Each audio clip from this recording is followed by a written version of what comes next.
the Paletti Rosa Homestead. Well, today I went down to the store. It's a favorite store around here. It's called United Grocery, and they have a lot of great deals going on, always. So today I checked out some meat, and I saw that they had some stew meat for $3.99 a pound. So what I did is I separated it into 3 sections because I want to do 3 different jars with the stew meat in it. So that was about 3/4 of a pound in each jar. So basically what I did is I got the stew meat, I just divided it up in 3. I put it in the wide mouth jar. I added some carrots that I had in the refrigerator. I added some bell pepper, some red, yellow, and orange bell pepper. Then I added some garlic and some onions. Basically very easy, just throw it into the jar. Whatever you have laying around in your refrigerator. Okay, so that's step number 1. Then I took some water here on my stove and I went and boiled down some beef broth by using, the little beef broth cubes. So I did quite a bit of it, got it really nice and hot.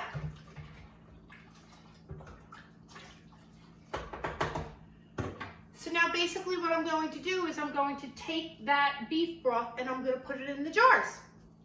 And I'll be right back.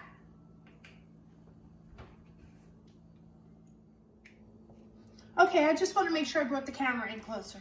So here are my 3 jars. They've all been sterilized. Like I said, I've got the beef stew in here. I've got some carrots, leftover carrots in the refrigerator, garlic, onion, and some peppers. Now what I'm going to be doing is I'm going to take this beef broth and I'm going to put my funnel on top. And I'm just going to scoop all the beef broth in it. Now you don't have to cook the meat ahead of time. It's going to cook in its juices. Now for right this moment, I am just going to fill it up to what's called the 1-inch line. Here's your jar. See the first rim right there? That's leaving 1-inch headspace. So you just want to leave it up to that line for now.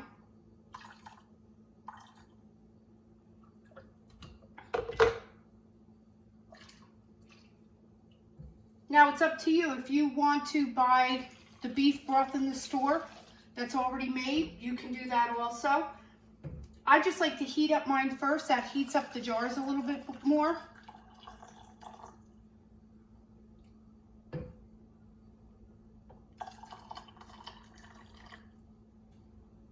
Looks like I may have some left over after I get done here.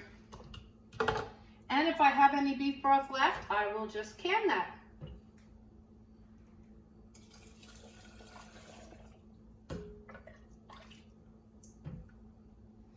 Now this is like a meal for 2. And you could throw whatever vegetables you want in. It doesn't have to be carrots. It could be corn. It could be anything. Okay, so now I filled it up to the 1-inch line. And what I'm going to do is I'm going to debubble it. So basically all you do is you go in and you go all around the edges with it. And what you're doing is you're making sure that you have juices on the bottom also, that there's no bubbles inside the jar.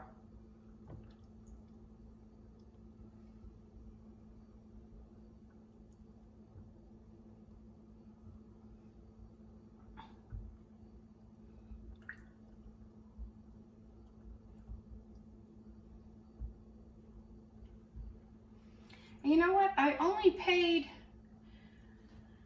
for these 3 jars, I think it was just under $10 in the meat. Carrots I had left over. I think the bag was originally like $1. And then just those few little herbs or peppers or anything like that. So it really doesn't cost much. And this jar will feed both me and my husband one night. Okay, so the next thing you're going to do is you're going to go get some white distilled vinegar.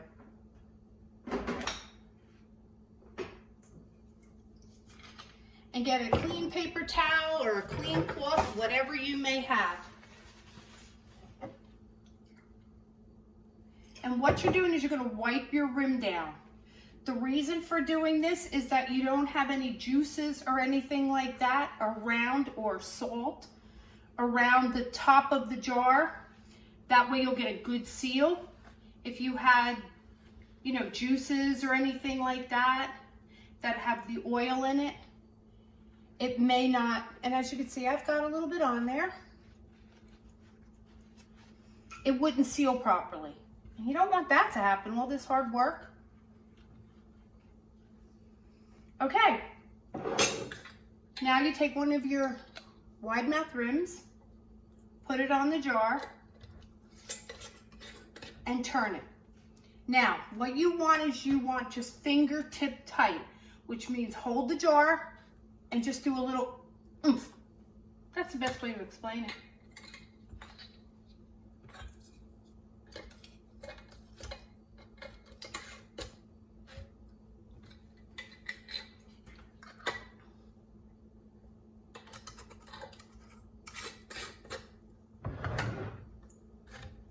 Now, if you wanted to, you can also put potatoes in this.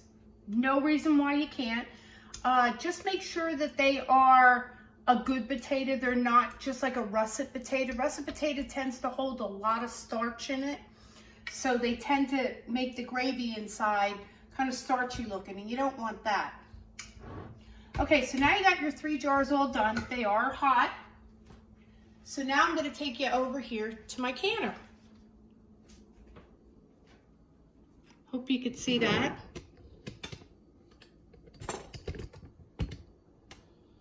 Okay, so I'm going to take my jars and I'm going to place it in the canner.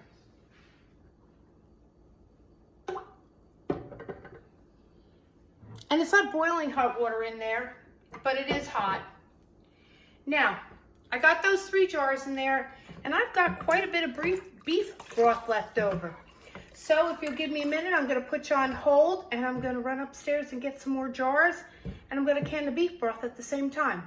I'll be right back. Okay, I grabbed 4 of the pint jars. I'm going to see if it will fit what I've got. I'm not quite sure, but we'll give it a shot and see what I've got. It's always great to have leftover beef broth.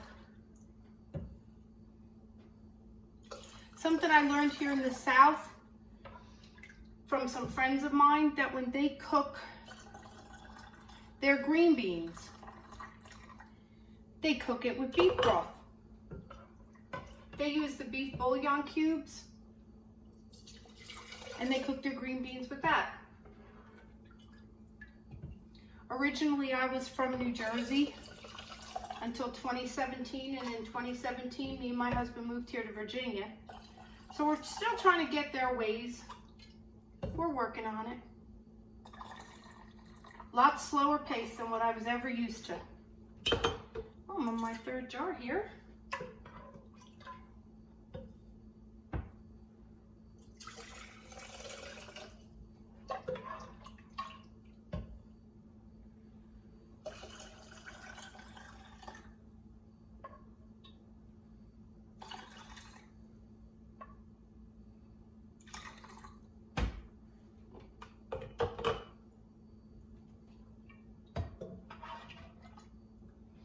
I may not get a full jar of this, so what I'll probably do is not can this and just put it in the refrigerator. Now, if I really wanted to, which I may still do, I can just add a little bit of water to this. It will make it a little bit more diluted, but it won't be bad.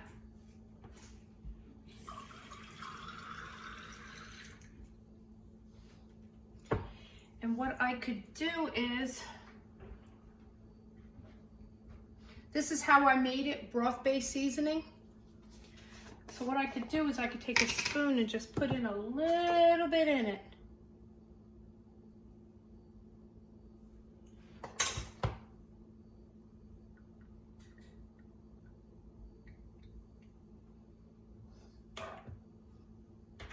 Maybe a little bit more.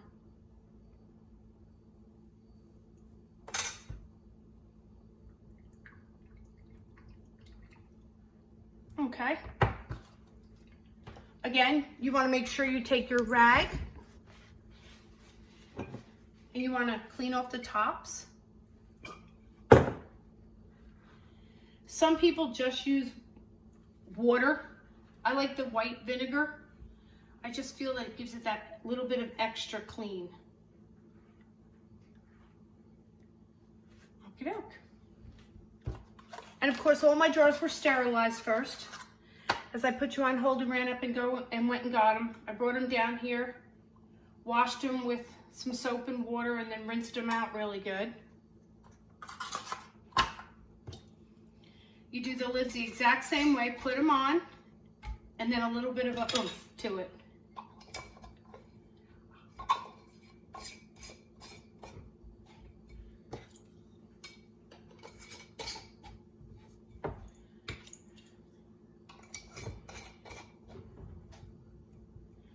Okay, then take your jars and again put them in your canner.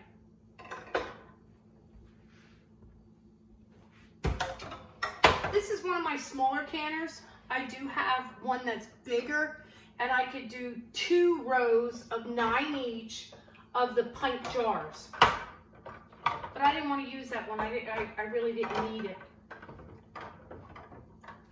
Okay, what you're going to do then is you're going to put on your water on high. And then you take your top. Now, some of the things that you want to do is you want to make sure your little thing right here goes up and down, okay? You have your little ventilator right here. I always take a breath into it. Make sure it comes out on the other end. And that's all you need to do. Now, because this is meat and vegetables, it has no acid in it. So it must be pressure cooked, not water bath. What I'm going to do is I'm going to let it, of course, I dropped the lid. What I'm going to do is I'm going to wait until this vent steams. You'll see steam coming out of it. You let it steam for 10 minutes. Then you take your, what's called your jiggler, and you put it on top. And you'll hear the jiggler going. Once you hear the jiggler going, it's 90 minutes. Okie doke? So we will be back when it starts steaming. Shall I show you how that works? And I'll see you in just a short time. Okay, now I don't know if you can tell, but there is the steam that's coming out. So now what I'm going to do is I'm going to set my timer for 10 minutes.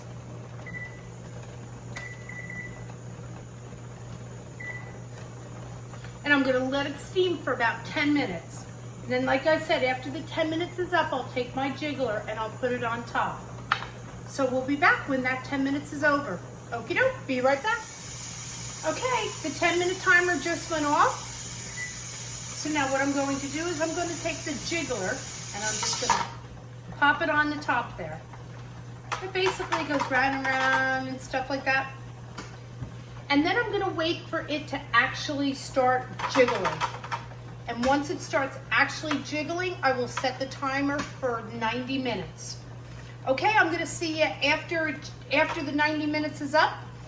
And I'll show you taking them out and stuff like that. Okay, be right back. Hello, I just wanted to check back. I wanted to show you. I still got about 9.5 minutes left, but I wanted to let you see what it actually looks like when it's getting close.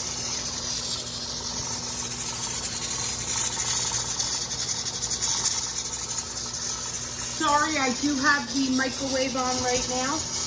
Fixing myself just a little lunch.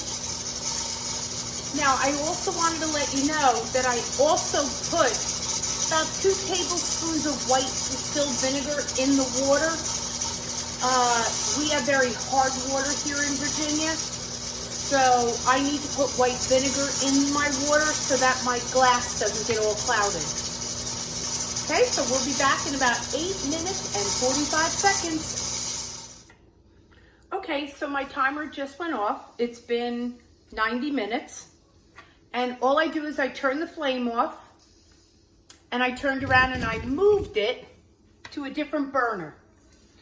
Now, this still has a lot of pressure in it. If I took off the lid right now, it would blow right through the ceiling. So you just want it to sit here, okay? Some of the things you want to look for is, can you see the little button here? It's up in the air. When that button goes down, that means it's been depressurized. Another way is by just touching the jiggler. I shouldn't have touched it that much. I thought I was only gonna just a little bit. So you're waiting for this little knob to go down and this to have no pressure in it. And when that happens, you take off the top. Now I tend to let the jars, after I take the top off, I'll let the jar, oh, excuse me. I'll let the jars sit in the water for about another 5 minutes, and then I'll take it out. Okay, I'll bring you back when that time comes. Okay, we're all done now. The knob has gone down. There's no more steam.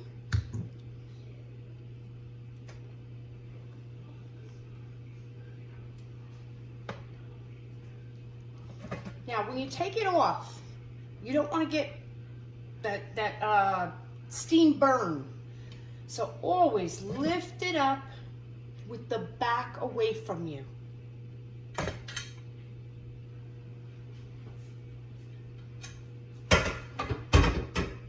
Boy, it smells awful good in here. And there's all my jars in there.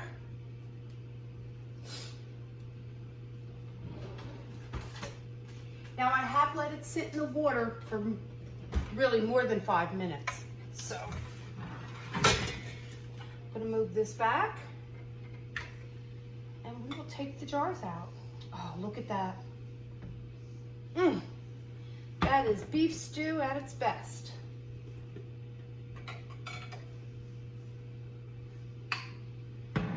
And I already hear the lids popping down.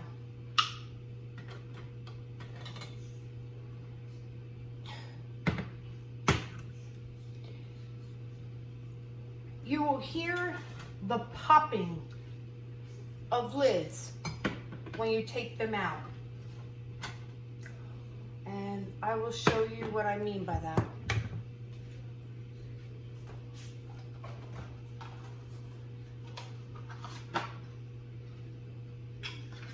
Here's a lid that's never been used.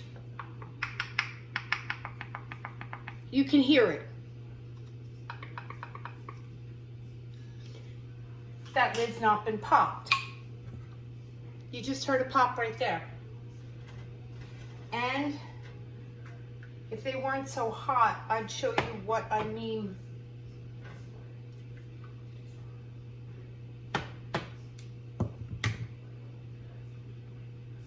There's no pop. The lid's already been sealed. You don't see a little knob on the top, which I don't know if you could see it. No, you really can't. But if you're looking at it the way I am right here, this one, the knob is still at the top. I don't know if you can see it right there. And this one has it. So that one's really not done. But what I'm going to do here is I'm going to let this sit out for about 12 hours. So tomorrow morning when I get up, all of these should be sealed. Okie doke. And that's it. Basically, you let these sit for about 12 hours. Wipe them off when you're done. Get them nice and wiped off. Then unscrew the lids. Make sure you mark on top what it is and the date. And you're ready to go. When you need a meal, unpop the top, and there you've got a meal. Have a great day, and again, thanks for visiting the Paletta Rosa Homestead. Bye-bye.